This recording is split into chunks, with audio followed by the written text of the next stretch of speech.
नमस्कार विद्यार्थियों, घनानंद के पदों की हम व्याख्या कर रहे थे। घनानंद कवित्व से जो पद हमारे पाठ्यक्रम में लिए गए हैं, लगाए गए हैं, उनकी हम व्याख्या कर रहे हैं। इसी संदर्भ में, इसी क्रम में हमारा पीरी परी देह छीनी, राजत स्नेह भीनी, कीनी है अनंग अंग अंग रंग बोरी सी, नैन पिचकारी ज्यों चलोई करे दिन रैन, बगराए बारनी फिरती झकझोरी सी। कहाँ लो बखानो घनानंद दुहेली दशा, फाग मई भई जान प्यारे वह भूरी सी, तिहारे निहारे बिना प्राणनी करत होरा, विरह अंगारनी मगारी ही है होरी सी। घनानंद रीतिकाल के प्रेम के पीर के कवि हैं। उनके काव्य में जो प्रेम दिखाई देता है, जो श्रृंगार दिखाई देता है, वह सात्विक है। उनके मन के जो मुक्त उद्गार हैं, वही उसमें अभिव्यक्त हुए हैं। प्रस्तुत अवतरण में घनानंद ने वियोग श्रृंगार का चित्रण किया है।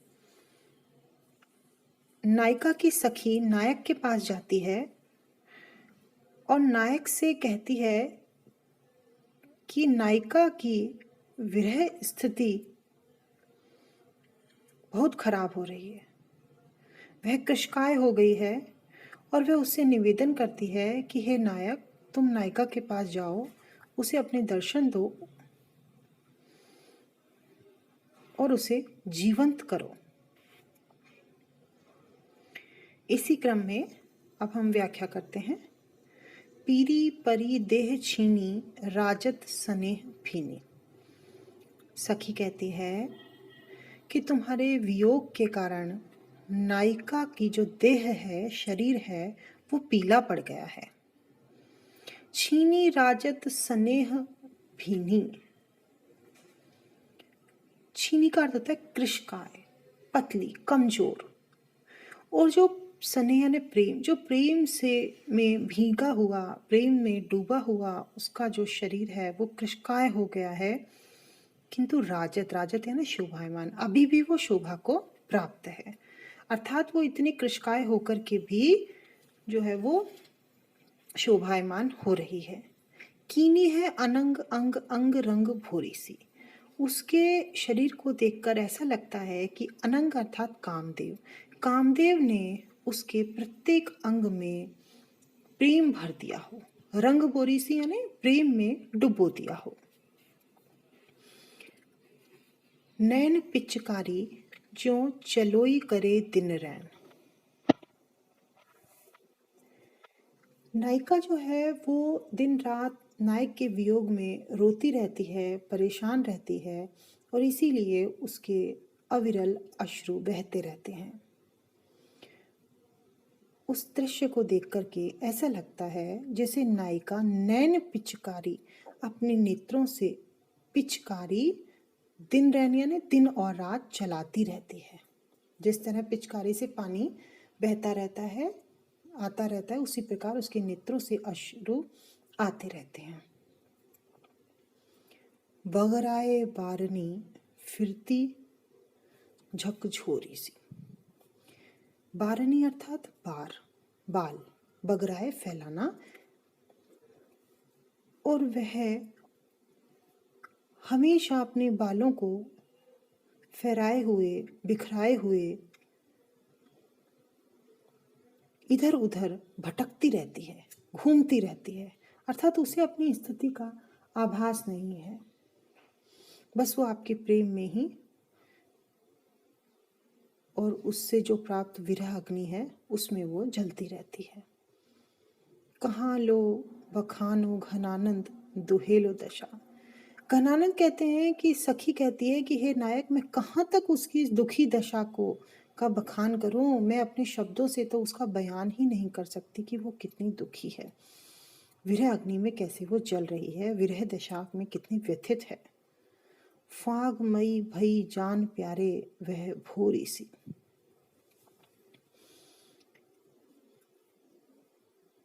वह जो भोली नायिका है वो अब फागमयी हो गई है, अर्थात प्रेम के रंग में ही रंग गई। जैसे फाग के महीने में चारों तरफ का वातावरण प्रेममय हो जाता है, ऐसे वह भी प्रेम रंग में एकदम हो गई है। तिहारे निहारे बिना प्राणनी करत होरा। अब वो तुम्हारे निहारे अर्थात दर्शन करना, तुम्हारे दर्शन करना चाहती है, तुम्हें देखना चाहती है। तुम्हारे बिना उसके जो प्राण हैं वो उतावले हो रहे हैं। हो रहा अर्थात उतावले होना, वो निकलने को हो रहे हैं, लेकिन वो तुम्हारे दर्शन किए बिना निकलेंगे भी नहीं। अतः हे नायक, तुम उसके पास जाओ और अपने दर्शन दो। विरह अंगारनी मगारी हिय होरी सी। विरह के कारण उसके शरीर में अंगारे जल रहे हैं और ऐसा लग रहा है, मगारी अर्थात जलाकर, होरी अर्थात होली, ऐसा लग रहा है जैसे उसके हृदय में होली जल रही है। यह जो होली है ये विरह की है और इसे शांत सिर्फ नायक कर सकता है। नायक से नायिका का अत्यंत ही प्रेम बताया गया है और उसके विरह में नायिका की कैसी स्थिति हो रही है उसका इसमें चित्रण किया गया है। नायिका की विरह स्थिति का चित्रण इसमें अतिशयोक्ति से किया गया है, लेकिन हास्यास्पद नहीं है। ये घनानंद की काव्य की अपनी विशेषता है। नायिका बिल्कुल कृशकाय हो गई है, फिर भी वह शोभायमान है, सुंदर है। यह एक अनुपम है। अनुप्रास, पुनरुक्ति, प्रकाश, अतिशयोक्ति आदि अलंकारों का सुंदर प्रयोग हुआ है। ब्रज भाषा का सुंदर प्रयोग है।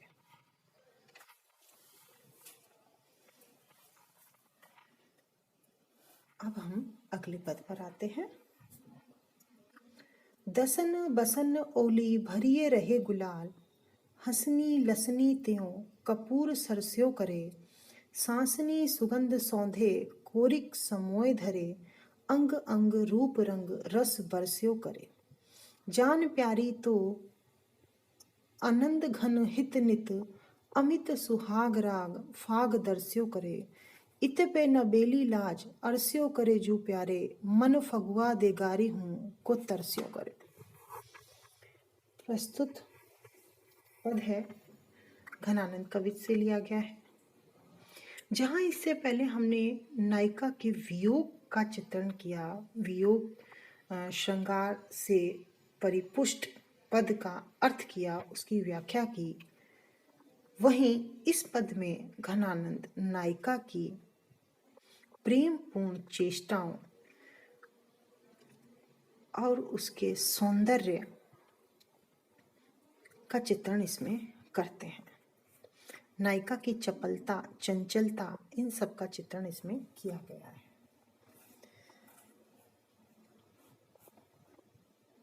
घनानंद कहते हैं कि दसन बसन, दसन दांत, बसन वस्त्र, ओली झोली, कि नायिका के जो दांतों के वस्त्र हैं उनकी झोली में भरिए गुलाल, गुलाल भरा हुआ है। मतलब बहुत सुंदर एक बिंब बनाया है घनानंद ने कि नायिका के जो होठ हैं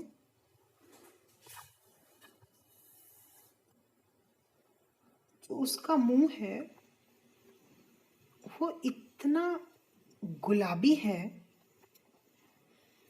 कि ऐसा लग रहा है जैसे उसके होठों की झोली ने गुलाल भर रखा है।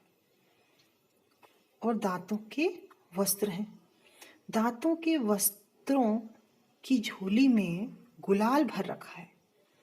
हंसनी लसनी त्यों कपूर सरस्यों करे, और जब वो हंसती है तो लसनी अर्थात शोभायमान होना, ऐसी शोभायमान होती है, ऐसी सुंदर लगती है जैसे कपूर चारों ओर फैल गया हो। अर्थात उसके मुस्कुराने पर, हंसने पर जो सुगंध फैलती है वो कपूर की तरह है। हंसी हास रस का जो रंग है वो सफेद है, इसीलिए इन्होंने कपूर से तुलना की है। सांसनी सुगंध सौंधे कोरिक समोए धरो। जो जब नायिका सांस लेती है तो उसकी सुगंध चारों ओर फैल जाती है, पूरे वातावरण को वह सुगंधित बना देती है। उसकी सांसों से सौंधी सौंधी धीमी धीमी सुगंध आती रहती है। अंग अंग रूप रंग रस बरस्यों करे, और उसके जो अंग है, प्रत्येक अंग है, उनसे सौंदर्य प्रेम रस बरसता रहता है। इन सब की वर्षा होती रहती है। जान प्यारी तो आनंद घन हित नित। घनानंद कहते हैं कि जो सुजान है, जो प्रियतमा है, वो तो आनंद और प्रेम की भंडार है। वो उसमें नित्य प्रति बहता रहता है, आनंद और प्रेम को वो बहाती रहती है। अमित सुहाग राग फाग दर्शियों करे। जब उसका दर्शन करते हैं तो ऐसा लगता है अमित जो सुहाग है, जो सुहाग राग है, सुहाग के जो गीत होते हैं, वो ही फाग के रूप में चारों ओर फैले हुए हैं, अर्थात चारों ओर का जो वातावरण मंगलमय हो जाता है, सौभाग्य से युक्त हो जाता है, अनुराग फैल जाता है। इत पे नवेली लाज अरस्यों करे जो प्यारे। और जब नायिका अपने नायक के समीप होती है तो वह नवेली लज्जा से भर जाती है। मन फगवा दिगारी हूं को तरस्यों करे। और नायिका को देख करके फाग गाने की, फाग खेलने की इच्छा करती है। मन फगवा दे गारी हूं को तरस्यों करे। ऐसा लगता है कि नायिका के मुख से कुछ फाग, कुछ वचन ये सुने और इनके लिए तरस्यों करे, मन तरसता रहता है।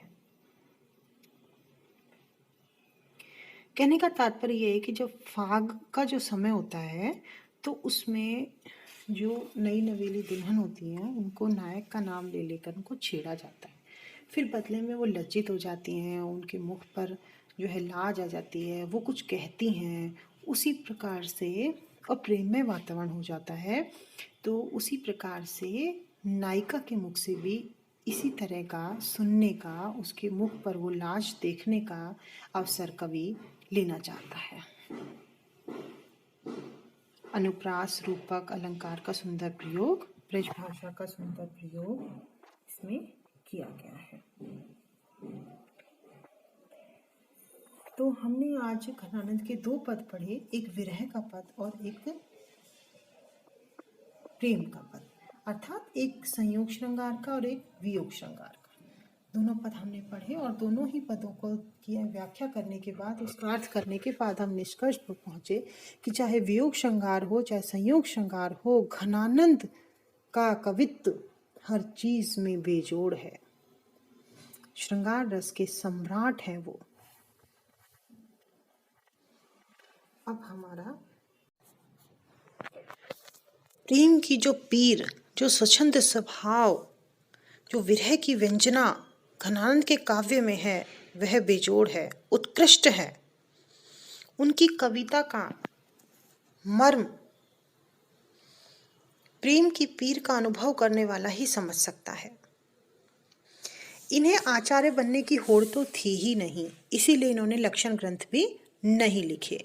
विशुद्ध प्रेम की मार्मिक व्यंजना इनके काव्य में हमें मिली। कभी अपनी प्रेमिका को घनानंद कहते हैं, तो कभी अपनी प्रेमिका को सुजान कहते हैं, कभी उसे कृष्ण का नाम देते हैं। और इसीलिए ये कहना मुश्किल हो गया कि घनानंद का जो काव्य है वो श्रृंगार रस से ओतप्रोत है या भक्ति रस से ओतप्रोत है। सच्चे प्रेम पथिक थे ये, और इन्होंने प्रेम को ही भक्ति के रूप में स्वीकार कर लिया।